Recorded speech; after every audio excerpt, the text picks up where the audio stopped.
start হৈছিলে 2016 চনত আৰু 16-17 বেটছ তো তাৰ সেইটো বেটছৰ পৰা আমাৰ 3গৰাকী ষ্টুডেণ্ট ওলাইছে 3জনীয়ে পৰীক্ষা দিছিলে আৰু বাকী তাহাঁতি মানে আমাৰ ইয়াৰ পৰা পাছ আউট কৰি এতিয়া 3জনেই মানে চাকৰি কৰি আছে এমপ্লয়েড হৈ আছে এগৰাকী কলকাতাত এগৰাকী আকৌ ফাৰ্ডাৰ ষ্টাডিজৰ কাৰণে বেংগলোৰত গৈছে আৰু এগৰাকী বঙাইগাঁৱতে ক্লিনিকত নিজৰ ক্লিনিক কিবাটোত চাই আছে পেচেণ্ট চাই আছে আৰু এইটো বছৰত আমাৰ 2017-18 যোনটো আমাৰ ছেকেণ্ড বেটছ হয় তাৰ পৰা 10জন ষ্টুডেণ্টছ পাছ আউট কৰিছে 16 বেটছত পাছ আউট কৰা নামবোৰ হ'ল বনিতা মহন্ত ধুনিকা বড়ো সমৃদ্ধা সাহা আৰু 2017 বেটছৰ পৰা পাছ আউট কৰা গৰাকী হৈ গ'ল Chandrika Devi miss Dimpi Das miss Fancy Prasad miss Hemlata Brahma miss Juhi Brahma miss Radhika Murmu mister Ringchar Boro miss Sushmita Tudu mister Kripadev Das and mister Chinmoy Kalita তাৰে এতিয়া এগৰাকী ষ্টুডেণ্টছসকল ইণ্টাৰ্ণশ্বিপৰ কাৰণে বাহিৰলৈ যাব বিচাৰিছে দুটা ষ্টুডেণ্ট অলৰেডি বেংগলোৰৰ সকাৰা হস্পিটেল আছে সৰ্জাপুৰ ৰোড বেংগলোৰত তাতে একচেপ্টেড হৈছে তাহাঁতৰ আৰু বাকী ৰিজাল্টটো দুদিন আগত অহাৰ কাৰণে তাহাঁতৰ এতিয়ালৈকে এপ্লিকেশ্যন ফৰ ইণ্টাৰ্ণশ্বিপটো কমপ্লিট হোৱা নাই তো মষ্টলি নেক্সট উইকত বা কামিং আফটাৰ দশেৰা হলিডেজৰ পাছত তাহাঁতৰ ইণ্টাৰ্ণশ্বিপৰ এপ্লিকেশ্যনটো কমপ্লিট হৈ যাব চ' এতিয়া আমাৰ এটাই ৰিকুৱেষ্ট আছে কি আমাৰ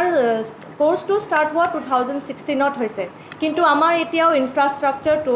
যেনেকৈ হ'ব লাগে কাৰণ আমাৰ ইণ্ডিয়ান এছ'চিয়েশ্যন অফ ফিজিঅ'থেৰাপি আছে যোনে আহি ইনস্পেকশ্যন কৰিব লগা আছে আমাৰ কলেজত কিন্তু due to lack of infrastructure due to lack of definite lab য'ত মানে 4টা ছাফিচিয়েণ্ট লেবৰ ইনচাফিচিয়েঞ্চি বা ডেফিচিট হৈ আছে আমাৰ কাৰণ আমাক লাগে 4টা লেব পাৰ্মানেণ্টলি আৰু 4টা ক্লাছৰুমো লাগে ডিফাৰেণ্ট লেবছ কাৰণ ডিফাৰেণ্ট প্ৰেক্টিকেল কৰা হয় কাৰণ আমাৰ ফিজিঅ'থেৰাপি কৰ্চত যেনেকৈ MBBSত ফাৰ্ষ্ট ইয়েৰত যিখিনি ছাবজেক্টছখিনি কৰা হয় ছেইম ছাবজেক্টছখিনি like human anatomy human physiology pathology microbiology সেইখিনি ছাবজেক্ট চিমিলাৰলি আমিও পঢ়োঁ তাৰপিছতহে আমাৰ যোনটো বিভাগটো অকণমান ডিভিয়েট হৈ যায় আমাৰ ফিজিঅ'থেৰাপি ৰিলেটেড ছাবজেক্টছৰ ওপৰত কৰিব পাৰে তেনেহ'লে আমাৰ বহুত BTC অথৰিটিয়ে তেনেহ'লে আমি বহুত মানে কৃতজ্ঞতা থাকিব আমাৰ কাৰণ এতিয়া কি হ'ল ইনফ্ৰাষ্ট্ৰাকচাৰ লেক হ'লে ষ্টুডেণ্টছে বহুত দুখ কৰে কাৰণ এইটো বহুত পে'মেণ্ট কৰি মানে এই ফিজটো অকণমান বেছি হয় আমাৰ ফিজিঅ'থেৰাপি কৰ্চটো যিহেতু কাৰণ এইটো এটা professional medical allied health science course হয় তো সেইটো কাৰণে যদি আমাক অকণমান সহায় কৰা হয় তেনেহ'লে ষ্টুডেণ্টছৰো বেনিফিট হ'ব কাৰণ ষ্টুডেণ্টছেই মেইন যোনে মানে এতিয়া তাহাঁতি লেক অফ মানে গুড কোৱালিটি ইনফ্ৰাষ্ট্ৰাকচাৰৰ পৰা বঞ্চিত হৈ আছে চ' এইখিনিয়ে মোৰ ক'ব লগা আছিল ধন্যবাদ চবকে তো কিছুমানে ফিজিঅ'থেৰাপিটো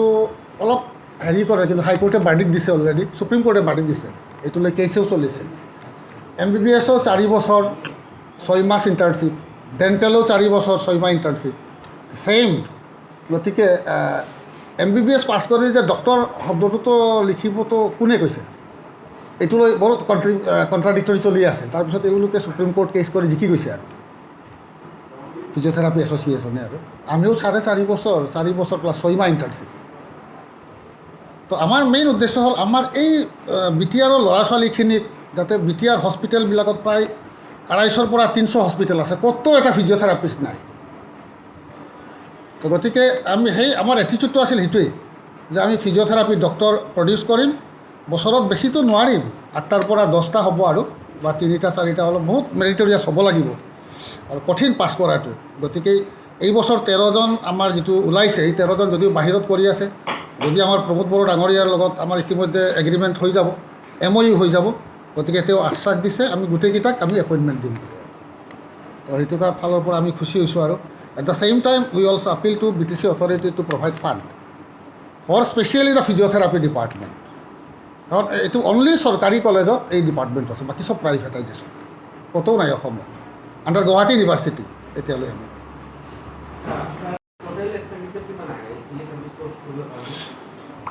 এক্সপেণ্ডিচাৰটো লিমিটেশ্যনটো ক'ব নোৱাৰি এইটো বহু টকা লাগে আৰু পাৰ মান্থ যদি আমি হিচাপ কৰোঁ মিনিমাম 10 to 15 লাখৰ পাৰ মান্থ পাৰ ষ্টুডেণ্ট ফিজ কিমান হ'ব ফিজ পাৰ ষ্টুডেণ্ট আমাৰ পাৰ ছেমিষ্টাৰ আপোনাৰ 39,000 পৰে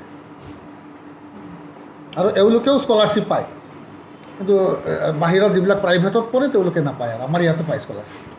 সেইখিনি দি চাফিচিয়েণ্ট নহয় আৰু টোটেল মেডিকেল ডিপাৰ্টমেণ্ট লেবৰেটৰী বহুত কষ্টলি আৰু ফেকাল্টিবিলাক বাহিৰৰ পৰা আনিব লাগে ডক্টৰ আনিব লাগে ডক্টৰে আনিও আমাক লেকচাৰ দিয়ে এইখিনি আমি এৰেঞ্জমেণ্ট কৰিছোঁ যদিও এবাৰ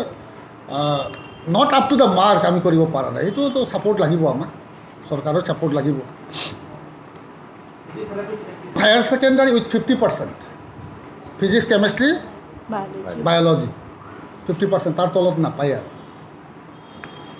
4 বছৰ 6 মহীয়া কোৰ্চ আৰু আমি বিচাৰিছিলোঁ গুৱাহাটী বা ওচৰ পাছৰে এই যে ইণ্টাৰ্ণশ্বিপটো কৰক কিন্তু বাচ্চাবিলাকে আৰু ল'ৰা ছোৱালীবিলাকে বাহিৰতে যাব বিচাৰে এক্সপ'জাৰ হ'ব বিচাৰে আৰু বেংগলোৰ কলকাতা অলপ ভাল মেডিকেল কলেজত গৈ যাতে কৰে আৰু আমিও পাৰ্মিশ্যন দি দিছোঁ তেওঁলোকে আমাৰ ইয়াৰ পৰা ষ্টাইফেণ্ড পায় ডিউৰিং ইণ্টাৰ্ণশ্বিপত ষ্টাইফেণ্ড পায় আৰু 6,000কে এইখিনি তেওঁলোকক ষ্টুডেণ্ট আমাৰতো আহি থাকে কিন্তু আমি দিব নোৱাৰোঁ চবকে চিট বেছি নাই লেবৰেটৰী কথা আছে আমাক মাত্ৰ 20টা চিট এলটেড তো 20টাত কেতিয়াবা কিছুমান ল'ৰা ছোৱালী 20জনৰ বেছি আমি ল'ব নোৱাৰোঁ হেয়াৰেছ আমি MSCত 40-50টা ল'ব পাৰোঁ BSCত 150-200 ল'ব পাৰোঁ কিন্তু ফিজিঅ'থেৰাপিটো আমি ল'ব নোৱাৰোঁ তো অনলি গুৱাহাটী ইউনিভাৰ্চিটি আমাক 20টা চিট এলট কৰিছে তো 20টাত বেছি হৈ যায় কিন্তু কেতিয়াবাও কম হৈ যায় আৰু মাজতে গুচি যায় আৰু নোৱাৰি কষ্ট হয় ভেৰি টাফ